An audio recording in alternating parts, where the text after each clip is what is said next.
Tadi saya menemukan sebuah tulisan yang cukup menarik yang sangat menginspirasi, yakni tentang kedatangan para habaib atau kedatangan para imigran dari Yaman yang kala itu didatangkan oleh Belanda, dan mereka itu datang ke Nusantara kala itu memang murni untuk mencari kekayaan, untuk memperbaiki kehidupan. Jadi mereka itu datangnya itu bukan untuk berdakwah, tapi untuk mencari cincin Nabi Sulaiman.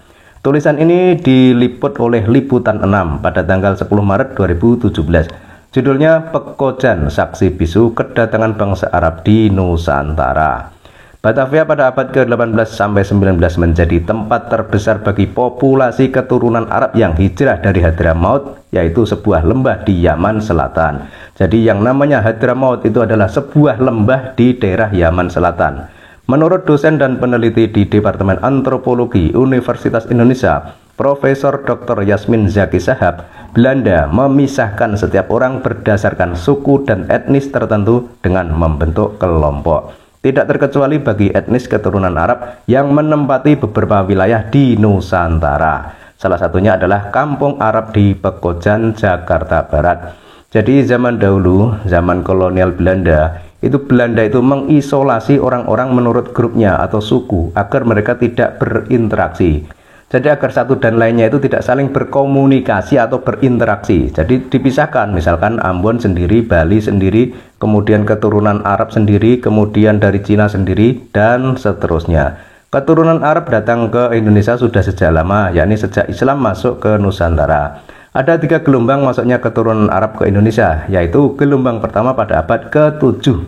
Jadi sebenarnya yang dakwah ke Nusantara itu pada abad ke-7 itu, namun karena kala itu abad ke-7 itu mungkin bisa dikatakan belum berhasil ya, karena mungkin belum sistematis seperti yang dilakukan oleh para Wali Songo. Kemudian setelah abad ke-7 itu ada juga abad ke-14. Lah ini abad ke-14 ini adalah kedatangan para Wali Songo.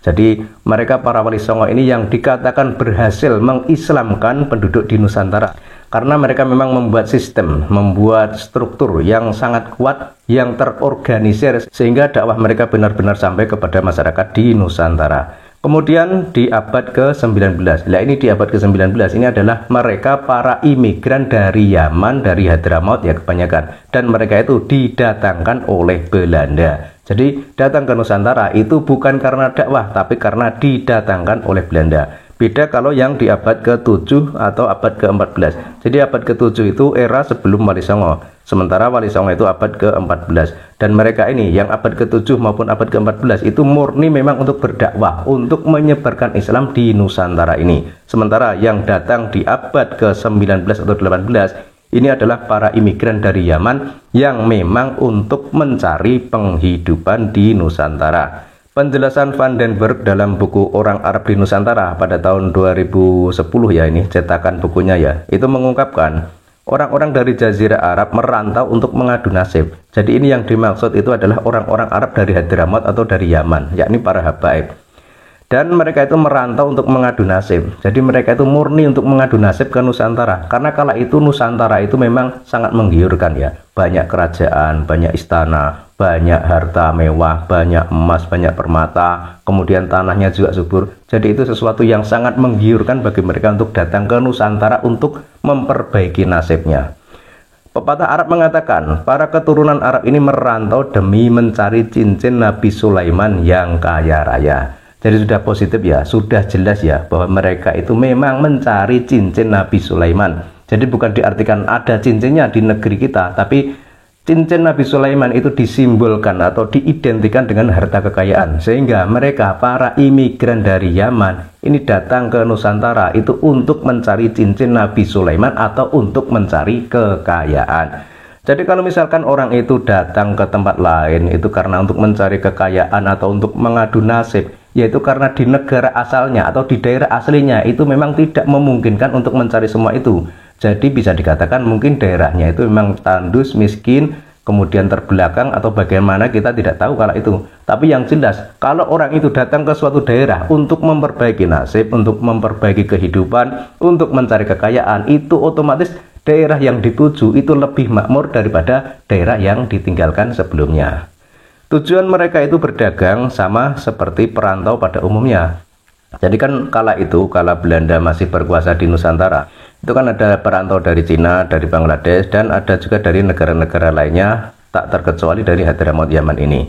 Jadi sudah jelas ya, memang para imigran dari Yaman itu datang ke Nusantara itu memang untuk mencari cincin Nabi Sulaiman atau untuk mencari kekayaan. Sehingga sekarang misalkan mereka itu mengklaim bahwa mereka itu termasuk orang yang mendirikan negara kita, atau mungkin mereka mengklaim yang menciptakan lagu kebangsaan, atau mereka mengklaim yang membuat bendera merah putih, lah itu semua tidak masuk akal dan tidak masuk logika. Sebab faktanya mereka itu datang ke Nusantara itu untuk memperbaiki kehidupan, untuk merubah nasib, dan mereka juga datang ke Nusantara itu karena didatangkan oleh Belanda. Jadi berbeda dengan orang-orang Arab yang datang di abad ke-7 atau abad ke-14. Kalau yang abad ke-7 itu memang murni untuk dakwah atau untuk menyebarkan Islam di Indonesia. Namun ketika itu di abad ke-7, karena mungkin belum terorganisir, maka bisa dikatakan dakwah tersebut tidak bisa merata sebagaimana yang dilakukan oleh para wali songo. Kemudian pada abad ke-14 ketika para wali songo datang ke Nusantara, mereka membaur dengan orang-orang pribumi Nusantara, mendekati para pejabat negara, mendekati para raja-raja yang berkuasa. Kemudian mereka juga berasimilasi atau bergaul dengan rakyat sekitar.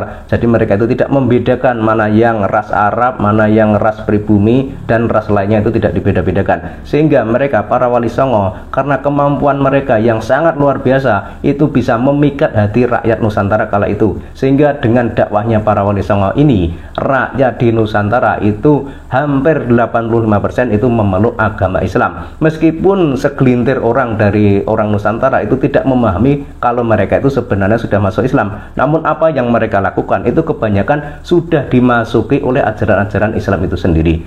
Kemudian pada abad ke-19 atau abad ke-18, para habaib dari Yaman, dari Hadramaut ini datang ke Nusantara. Jadi mereka para habaib datang ke Nusantara, itu Nusantara itu Islamnya sudah merata. Jadi sudah banyak ulama, sudah banyak kiai, sudah banyak keturunan Kanjeng Nabi yang ada di Nusantara ini.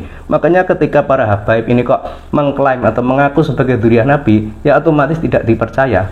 Karena sebelum para habaib ini datang, para dzurriyyah Nabi yang asli, yakni mereka para wali songo, itu sudah datang ke Nusantara dan mereka sudah menyebar luas di Nusantara ini. Keturunan mereka juga banyak. Sehingga kemudian jika ada orang-orang dari Hadramaut datang ke Nusantara kemudian mengaku sebagai cucu Nabi, sebagai dzurriyyah Nabi, ya itu tidak laku. Apalagi jika para habaib ini mengklaim bahwa mereka yang ikut mendirikan NKRI, mereka yang berjuang berdakwah di Nusantara, mereka yang mengawali dakwah di Indonesia, nah itu semua itu adalah hoak dan tidak bisa dipertanggungjawabkan kebenarannya. Karena faktanya yang ada itu justru para ulama-ulama sebelum era habaib dari Yaman inilah yang menyebarkan Islam di Nusantara, yakni mereka para wali songo maupun di generasi sebelumnya, yakni di abad ke-7.